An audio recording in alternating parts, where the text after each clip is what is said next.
Hello friends, welcome to Shyam sir official. मैं श्याम लिन्हार एक बार फिर आप सभी के सामने। फ्रेंड्स, आज हम कक्षा 12वीं के रसायन शास्त्र का चैप्टर नंबर 9 कवर कर रहे हैं, जिसका नाम है उप सहसंयोजन रसायन, जिसको हम कोऑर्डिनेशन नंबर भी कहते हैं। ठीक है फ्रेंड्स, तो ये लेसन से हमारे 6 अंक का प्रश्न आने वाला है। तो चलिए शुरुआत करते हैं। शुरुआत करने से पहले आप सभी से एक रिक्वेस्ट करना चाहूँगा, यदि आपने हमारे चैनल को अब तक सब्सक्राइब नहीं किया है तो चैनल को सब्सक्राइब कर बेल आइकन को इनेबल कर ले, जिससे फ्रेंड्स इस तरह की वीडियो जब भी चैनल पर अपलोड होगी इसका नोटिफिकेशन आपको सबसे पहले मिल जाएगा। चलिए, सबसे पहला दिया है यहाँ पर 6 अंक में, रिक्त स्थान की पूर्ति कीजिए। रिक्त स्थान की पूर्ति में पहला क्वेश्चन अपने को दिया है फ्रेंड्स। पहला क्वेश्चन कहता है उप सहसंयोजन संकुल के निर्माण में केंद्रीय धातु परमाणु या आयन को क्या खालिस्तान कहा जाता है। तो फ्रेंड्स, केंद्रीय धातु परमाणु या आयन को, जिसको हम सेंट्रल मेटल आयन भी कहते हैं, या फिर हम इसे नाभिक परमाणु भी कहते हैं। क्या कहते हैं? नाभिक परमाणु। ठीक है फ्रेंड्स, याद रहेगा, नाभिक परमाणु याद रखिएगा। नेक्स्ट बात करते हैं, या इसको हम उप सहसंयोजन का केंद्र भी कहते हैं। ठीक है। सेकंड क्वेश्चन हमको बोला है EDTA खालिस्तान लिगेंड है। तो फ्रेंड्स, जो EDTA होता है ये षड्दंतुर लिगेंड है। ठीक है, किस प्रकार का? षड्दंतुर। ठीक है, याद रहेगा आपको, षड्दंतुर लिगेंड है।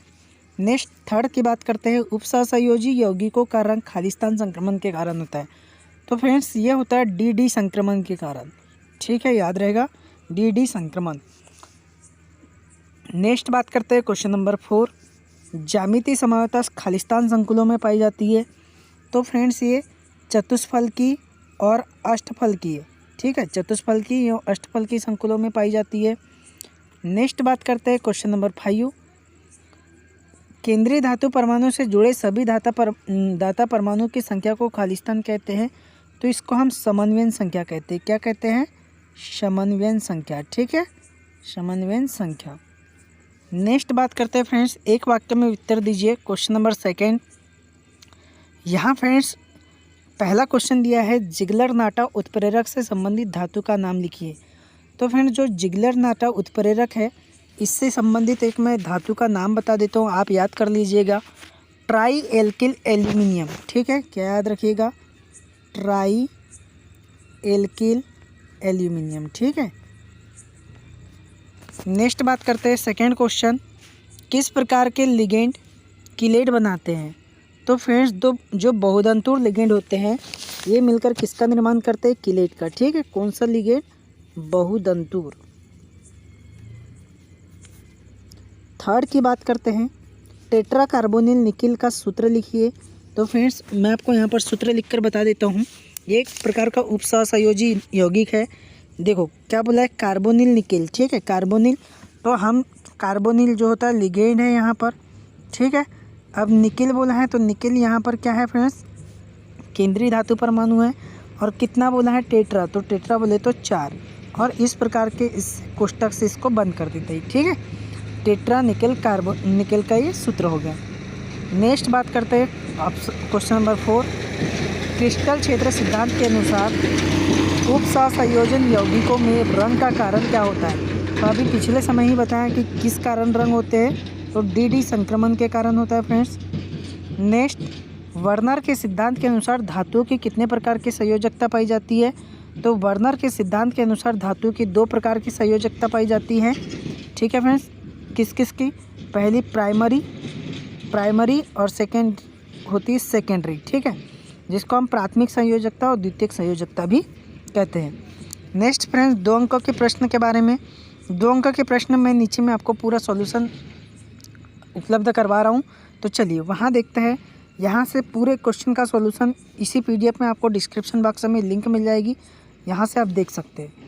पहला, द्विक लवण क्या है। दूसरा, संकुल लवण या संकर यौगिक क्या है। तीसरा, द्विक लवण तथा संकुल यौगिक में 2 अंतर स्पष्ट कीजिए। फोर्थ, ये पूरे जितने भी प्रश्न हैं फ्रेंड्स, या तो आप वहाँ से डाउनलोड कर सकते हैं डिस्क्रिप्शन बॉक्स से PDF, या स्क्रीनशॉट ले सकते हैं। ठीक है, चलिए स्टार्ट करते हैं। पहला क्वेश्चन, द्विक लवण क्या है। फ्रेंड्स देखिए, द्विक लवण ये योक्सिल यौगिक होते हैं जो जलीय विलयन बनाने पर अपने संघटक आयनों में टूट जाते हैं, द्विक लवण कहलाते हैं फ्रेंड्स।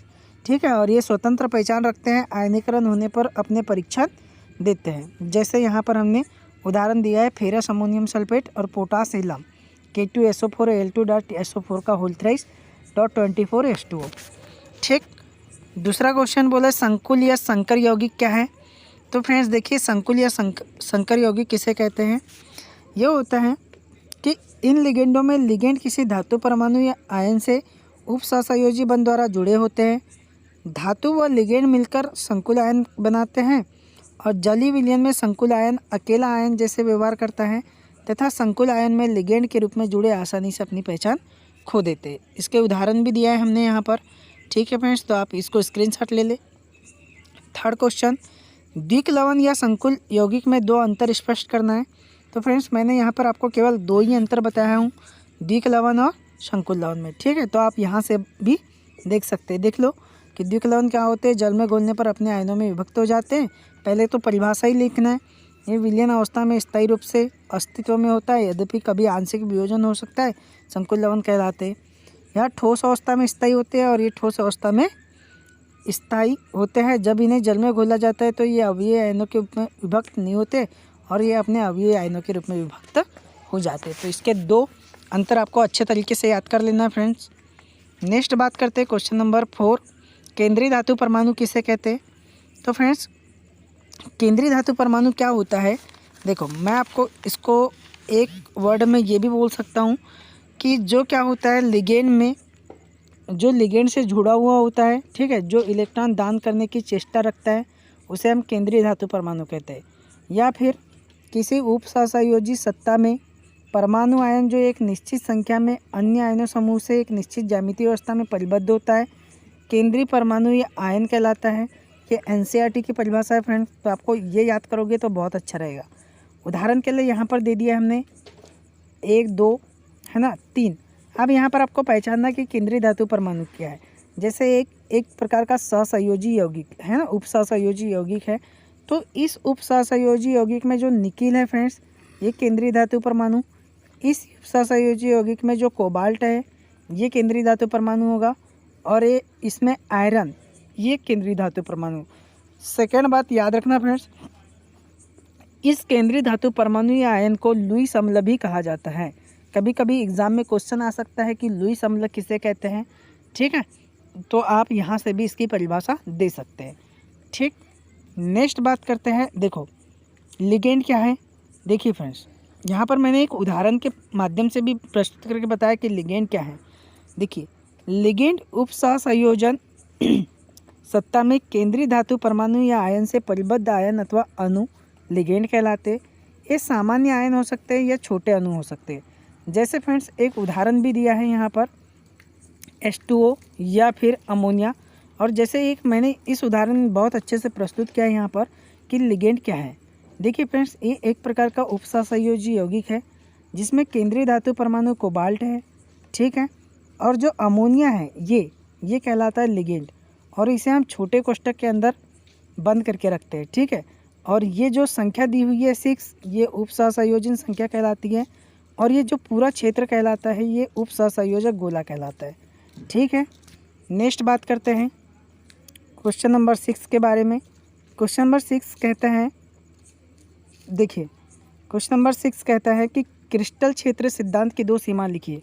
तो फ्रेंड्स इस PDF में मैंने क्रिस्टल क्षेत्र सिद्धांत की 2 सीमा के बारे में वर्णन किया है, तो आप यहाँ से भी पढ़ सकते हैं इसे। ठीक है, इसको आप पढ़ लीजिएगा। ठीक, नेक्स्ट बात करते हैं क्वेश्चन नंबर 7, दुर्बल क्षेत्र लिगेंड या प्रबल क्षेत्र लिगेंड क्या है। तो फ्रेंड्स इसको इंग्लिश में weak field ligand and strong field ligand कहते हैं।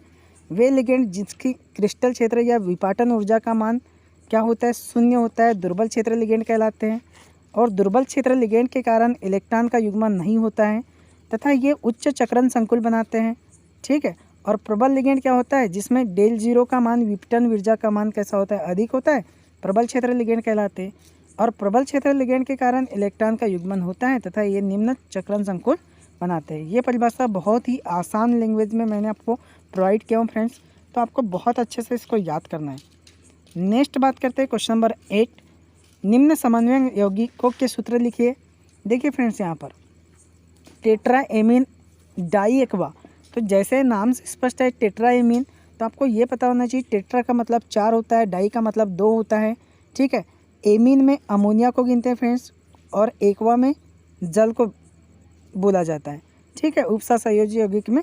तो देखो यहाँ पर टेट्रा एमीन, ये टेट्रा एमीन हो गया, डाई एक्वा हो गया, कोबाल्ट हो गया फ्रेंड्स। यहाँ पर ऑक्सीकरण अवस्था निकालना होता है, और आप कक्षा 11वीं में भी सीखें कि ऑक्सीकरण अवस्था किस प्रकार से निकाली जाती है। और यहाँ पर क्लोराइड बोला है तो ये क्लोराइड। ठीक है, चलो नेक्स्ट सेकंड पोटेशियम टेट्रासाइनो निकेलेट, तो इसको भी ठीक इसी प्रकार से टेट्रासाइनो 4 साइनाइड। ठीक है, निकेलेट है तो निकिल, और पोटेशियम दिया है तो ये पोटेशियम। ठीक है फ्रेंड्स, और याद रखना कि ये बाहर की जो संख्या है इसको मेंशन नहीं किया जाता है। चाहे इधर 3 क्लोरीन है तो ट्राईक्लोराइड नहीं लिखेंगे, इधर 2 पोटेशियम है तो डाई पोटेशियम नहीं लिखेंगे, क्योंकि ये जो होती है ऑक्सीकरण संख्या पर डिपेंड करती है। ठीक है, नेक्स्ट बात करते हैं फ्रेंड्स। नेक्स्ट प्रभावी परमाणु संख्या या EAN क्या है, एक उदाहरण देकर समझिए। तो फ्रेंड्स, उपसहसंयोजी यौगिक के केंद्रीय धातु परमाणु में उपस्थित इलेक्ट्रॉन की संख्या तथा बंध बनने से प्राप्त इलेक्ट्रॉन की संख्या के एक को प्रभावी परमाणु संख्या कहते हैं। और प्रभावी परमाणु संख्या इक्वल टू क्या होता है, परमाणु संख्या माइनस आयन में लुप्त इलेक्ट्रॉन प्लस लिगेंड द्वारा प्रदत्त इलेक्ट्रॉन युग्मों की संख्या। इस प्रकार एक उदाहरण के माध्यम से आपको बता दिया गया है कि केंद्रीय धातु परमाणु जो Fe है उसकी जो प्रभावी परमाणु संख्या क्या होगी, तो ये 36 होती है। ठीक है फ्रेंड्स, ये हमारा लास्ट क्वेश्चन था। मिलते हैं फिर नए वीडियो में। इस तरीके से आप अपनी पढ़ाई को जारी रखिएगा। Thank you watching for video.